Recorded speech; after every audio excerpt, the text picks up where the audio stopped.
Fuck me, I'm looking in the mirror, so foggy, but I've never seen clearer. I don't really think anyone can save me, and honestly I'm not really sure I want saving. I like to be Orang kaya lu, orang miskin kaya lu ini gak bakal bisa nuntut gue kan kebal hukum. Lagi zaman ya, orang yang lagi ngerasa punya kuasa, kebal hukum itu nganiaya, intimidasi seseorang yang dirasa nih kayaknya levelnya di bawah gue deh. Ada lagi nih kejadian penganiayaan yang dilakukan oleh anak dari bos toko roti di Jakarta Timur. Nah, pelakunya itu bergender seorang cowok dan korban ini ada seorang cewek. Itu luka-luka karena ditimpah pakai kursi, pakai patung, pakai benda-benda lain dah. Kalian tahu penyebabnya apa? Karena korban ini nggak mau nganterin makanan orderan si anak bosnya ini ke kamar si anak bosnya ini. Nah, sebenarnya korban ini nih udah pengen resign. Nah, cuman sama salah satu keluarga dari pemilik toko roti ini tuh didiskusikan terus lah. Nah, akhirnya si korban ini gak jadi resign kan, karena kejadian ini udah sering gitu loh. Gak jadi resign, tapi dengan catatan si korban ini gak mau nganterin apapun ke kamarnya si pelaku ini. Karena udah ada kesepakatan yang tertulis juga ya, jadinya ya si korban ini udah gak mau nganterin lagi dong makanan atau apapun gitu pesanan dari anak si bosnya ini. Nah, sampai di hari kejadian nih, si korban gak nganterin lah makanan. Tiba-tiba anak si bosnya ini dateng lah ke toko roti, terus mukul korban pakai barang-barang, sampai korban ini mukanya tuh berdarah. Nah, korban ini kan berperan sebagai kasir ya. Ya memang bukan job desk-nya untuk nganterin makanan secara personal lah ya. Apalagi korban ini seorang cewek, harus nganterin ke kamar cowok gitu kan. Terus lu tahu apa yang dibilang sama si pelaku ini, katanya, coba orang kaya lu, orang miskin kaya lu ini gak bakal bisa nuntut gue kan kebal hukum. Wow. Nah, sebenarnya bapak dari pelaku ini itu udah bilang kok, suruh laporin aja ke kepolisian. Nah, sama kepolisian ini udah 2 bulan tuh gak digubris. Emang ini ya, masa laporan ini harus viral terus sih pak? Ya menurut gue ya, kasus-kasus kayak gini udah banyak lah sering terjadi. Orang yang ngerasa punya kuasa ini pasti ngerasa lu gak bakal bisa nuntut gue ini kebal hukum, gue bisa beli hukum pakai uang. Ayo dong netizen, kekuatan kalian ini harus ditunjukkan kalau hukum itu gak bisa dibeli semena-mena bro. Assalamualaikum, jumpa lagi dengan aku Lia Medan. Inilah kronologi kasus si bos tukang roti yang menganiaya pegawainya, kawan-kawan. Yang tadi kuser pagi ya. Nah, jadi dia sudah ketangkap di hotel di Bogor ya. Jadi ini sebagai netizen kawan-kawan, aku minta kalian nge-share sebanyak-banyaknya kasus ini supaya ini tidak main-main. Jadi supaya anak cewek ini mendapat keadilan lah. Dan cewek ini juga jangan sampai komodame ya.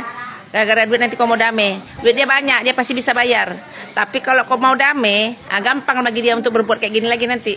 Jadi kalian netizen Indonesia, ayo di-share ya, supaya kasus ini kita kawal sampai dia berbaju oranye dan hukumannya harus setimpal ya. Jangan mentang-mentang dia orang kaya nanti bayar sana bayar sini, bayar sana bayar sini, nanti hukumannya ringan ya. Belum lagi nanti cewek itu mungkin bisa aja namanya hilap lah segala macam, alasannya itu selalu ya kayak gitu ya. Kita buktikan orang miskin bisa melaporkan orang, karena itu adalah hak seluruh rakyat Indonesia, mempunyai hak yang sama untuk melaporkan orang kalau memang kalian merasa terzolimi ya, atau kalian merasa dikriminalisasi atau segala macam lah itu ya. Jadi kalian punya hak, jangan takut ya. Gitu aja ya kawan-kawan, tolong di-share. Kita kawal sampai berbaju oranye. Gitu aja lah ya. Assalamualaikum. Di berita lagi rame ada anak bos dari tukang roti menyiksa karyawannya gara-gara dia nggak mau nganterin makanan ke kamarnya. Ini bocah-bocah kayak begini nih yang keterlaluan dimanja ya kan. Sekali-sekali ini harus dihukum dulu nih. Harus dihukum, biarin aja nih, laporin polisi, masukin ke polsek. Barang 3 hari aja udah. 3 hari udah tuh, sekut tuh, bayarin aja. Biar kena dia kan. Biar rasain dia makan nasi cadong. Biar dia rasain digertak sama abang-abangan polsek ya kan. Ini kalau nggak dikasih pelajaran akan begini terus nih. Nganggep karyawan mak bapaknya nih budak, babu. Waduh, kacau nih bocah-bocah kayak gini nih ya kan. Bisa-bisa nih orang tuanya dilawan nih. Dilawan terus kayak gitu. Nih sekali-sekali bocah-bocah yang kayak gini mah mendingan ditatar aja deh, tatar deh. Biarin aja, laporin ke polisi, jeblosin ke penjara biar ditatar sama abang-abangan penjara. Dikasih makan nasi cadong loh sama polisi lo. Nggak ada lo urusannya makan nasi reman tuh ya.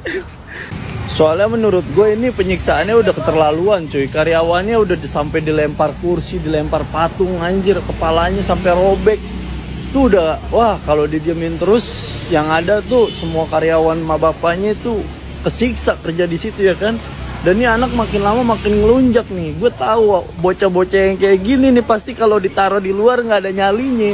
Dia berani karena dia punya kekuasaan sama bapaknya aja nih. Coba makanya sesekali seru nih anak yang bocah-bocah yang kayak gini dicemplungin beneran nih ke penjara ke, masukin STM ke, ya kan. Ketemu sama MP Ambarita mampus lo. Tiap ngomong tangan mulut tuh digituin terus mau lo, ha? Biarin aja, jeblosin ke penjara, jangan dimaafin yang kayak gini mah. Biar dia tahu dulu gitu. Anak udah segede King Kong kayak sapi kurban gitu, sebesar sapi, segede sapi gitu. Masa iya sih nggak bisa ngambil makanan sendiri? Ya kali minta diambilin sama karyawan ibunya. Sementara itu kan di luar jobnya dia. Ya wajar sih si Mbak itu nggak mau menolak. Ya karena dia kan itu kan di luar dari jobnya dia, di luar dari pekerjaan.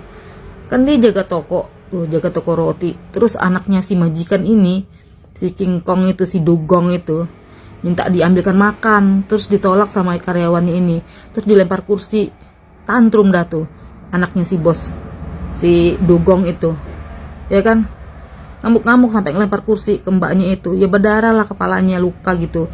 Dan kasus ini udah bergulir selama 2 bulan guys, 2 bulan, ya, nggak ada tanggapan dari polisi. Nah setelah viral barulah dikejar tuh si pelaku tuh, si anak bos, si Dugong tadi itu ya. Si sapi kurban tadi itu. Ya kali dia tuh nggak lumpuh, nggak apa, masa iya minta diambilin makanan gitu, minta diantarin makanan lah. Emangnya dia siapa, mentang-mentang anak bos terus enak-enaknya nyuruh karyawan begitu, jadikan budak babu gitu. Itu kan di luar dari job. Jadi jangan seenaknya dong memerintah orang. Mentang-mentang kita kerja sama nyokap lu, tapi itu kan bukan di luar wewenang kita sebagai karyawan kan, seperti itu. Ngapain nyuruh-nyuruh di luar dari pekerjaan kita? Kecuali lu kasih duit, kasih tip, gak apa-apa, kasih uang lebih gitu kan. Enak aja nyuruh-nyuruh, terus tantrum karena gak dilayanin. Kayak orang ini kena apa, kayak orang sakit ini, kayak anak-anak autis gitu. Ya wajar sih kalau autis gitu kita maklumin. Ini dia sehat loh, sehat walafiat, sampai ngelempar kursi gitu ke karyawannya. Terluka lah itu, kasihan karyawannya. Udah gila kali ini anaknya bosnya ini. Mungkin gak pernah dididik kali ya. Kebanyakan main film, kebanyakan ini main game Mobile Legend kali ya, baku hantam semua orang mau dihantamnya. Gila kali otaknya. Nih saya mau himbau ya kepada Kapolri Bapak Sulistyo Sigit dan bawahan-bawahannya itu, Kapolda, Kapolsek semuanya. Saya mohon tolonglah kalian ya, bekerjalah dengan baik dan bijaksana gitu kan. Kalau ada laporan dari masyarakat tuh segera ditindak, jangan didiemin. Ini lapornya udah 2 bulan loh. Mungkin bukan cuman kasus ini aja, udah banyak mungkin kasus-kasus yang lain yang tidak ditanggapin gitu, dicuekin begitu aja. Terus lama-lama kasusnya hilang, lenyap kayak gitu. Janganlah seperti itu Pak ya. Kita sebagai masyarakat itu butuh keadilan juga. Mau orang kaya, orang miskin, kita juga semua butuh keadilan. Kan keadilan tuh bagi seluruh sosial, bagi seluruh rakyat Indonesia kan, seperti itu. Jadi kita itu butuh keadilan. Kalau ada yang membuat laporan, entah dia itu kemalingan atau dianiaya atau terancam atau seperti apapun, kalian segera tindak lanjutin. Jangan nunggu karena gara-gara ada backingannya seperti itu. Jangan nunggu viral dulu, ya. Masa nunggu viral dulu baru ditanggepin itu laporannya. 2 bulan loh, 2 bulan. Kenapa? Apa karena ada backingannya lebih tinggi gitu? Jangan seperti itu Pak ya. Kita semua tuh butuh keadilan. Kalau ada masyarakat yang buat laporan, segera tindak lanjutin ya Pak. Jangan dibiarin, jangan sampai viral dulu di sosmed baru ditindak lanjutin. Kan kebanyakan seperti itu, dan itu fakta Pak. Ini kalian harus memperbaiki kinerja kalian sebagai polisi, sebagai Kapolri. Ya, di lapangan biar masyarakat itu percaya sama polisi, kalau polisi itu berguna. Seperti itu ya. Oke. Dan buat kalian yang merasa beruang dan orang kaya seperti itu, jangan seenaknya memperlakukan karyawan kalian atau siapapun. Jangan mentang-mentang kalian punya uang banyak, seenaknya kalian menindas orang-orang susah, orang-orang bawah seperti itu. Ingat, kalian juga butuh mereka, butuh tenaga mereka. Seperti itu ya, jadi saling membantu. Ya, kalau ada yang sama hal yang seperti ini, tolonglah dijaga ya. Jangan didiem-diemin kayak gitu. Berikan keadilan sekalipun itu anak kalian atau kerabat kalian yang melakukan seperti itu. Tolong ya, jangan dibiarin aja seperti itu. Kasihan mbaknya. Untung gak metong tuh anaknya orang. Kalau metong gimana? Ayo, apa bisa kalian mau kembaliin itu nyawanya? Enggak kan? Jadi jangan merasa orang mampu, orang kaya punya backingan, punya teman pejabat atau apalah, intinya seperti itu, menjadikan kalian kebal hukum. No, hukum itu keadilan bagi seluruh rakyat Indonesia. Itulah fungsinya keadilan, itulah fungsinya polisi, keadilan yang ada di Indonesia ini seperti itu. Kita kan negara hukum, jadi wajib kita butuh keadilan melalui hukum itu, ya. Jadi jangan dicuekin, jangan dibiarin ya Pak ya. Kalau ada orang laporan, jangan lihat statusnya dia tuh siapa gitu. Jangan Pak, mau orang miskin atau orang kaya atau gimana pun, siapapun itu, tolong tolong ditindak lanjutin, disikapi, jangan dicuekin. Jangan tunggu diviralkan dulu ya Pak ya, baru bergerak. Oke Pak. Oke.